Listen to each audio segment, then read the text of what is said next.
Sziasztok! Ti szoktatok paprikát fagyasztani? Én igen, és meg is mutatom, hogy hogyan készítem el.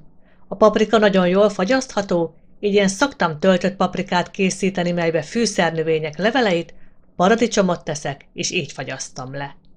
A fűszernövények leveleit le lehet külön is fagyasztani, de nagyon praktikus, mikor csak kiveszek a fagyasztóból egy paprikát, és abban már benne vannak azok a fűszernövény levelek, melyeket az ételbe szeretnék tenni. Így nem kell egyesével azokat összeszedegetnem. Bármilyen paprika tölthető, a lényeg, hogy akkora legyen, hogy elférjenek benne a zöld fűszerek.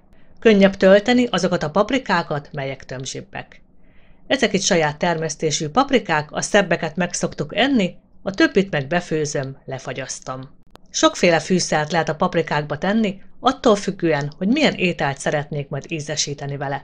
De hamarosan elmondom, hogy én mivel szoktam megtölteni a paprikákat. Paradicsomokból a koktél paradicsomot részesítem előnyben, mert ezeket nagyon könnyen bele lehet tenni a paprikába.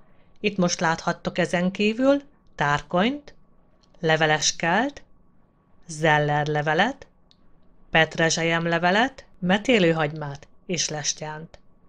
A paprikákat megmosom, és a csomát és a magokat kiveszem, vagy pedig benyomom a paprika aljába, attól függően, hogy milyen kedvem van.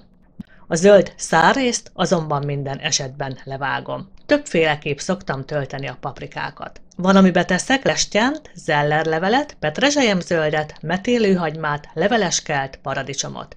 Ezek tökéletesek burgonyalevesbe, húslevesbe. Mehet bele hasábra vágott karaláb, zellergumó is. A töltött paprika kiváló bármilyen ételbe, paprikás krumpliba, levesekbe, grillezett ételekhez hozzáadva. Van olyan paprika, amiben tárkonyt teszek, ez nagyon finom tárkonyos levesekbe. Szoktam kaporral tölteni a paprikát babos levesekhez. Most pedig megmutatom, hogy hogyan fagyasztom le a paprikákat. Tálcára zsírpapírt teszek, és erre kerülnek rá a paprikák. Így teszem a fagyasztóba, és ott vannak, amíg meg nem fagynak. Azért érdemes tálcán megfagyasztani a paprikákat, mert így a dobozból bármikor könnyen ki lehet őket venni, nem fagynak össze.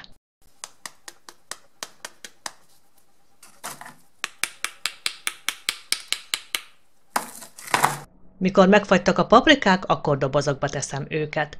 Mehetnek zacskóba is, de én a dobozt részesítem előnyben, mert azokat újra tudom használni, és lezárva nem fogja a többi étel átvenni a paprika illatát a fagyasztóban. Felhasználáskor mindig fagyosan teszem az ételbe, nem olvasztam ki előre. Ti fogtok így paprikát elrakni? Köszi, hogy velem tartottatok, további szép napot, sziasztok!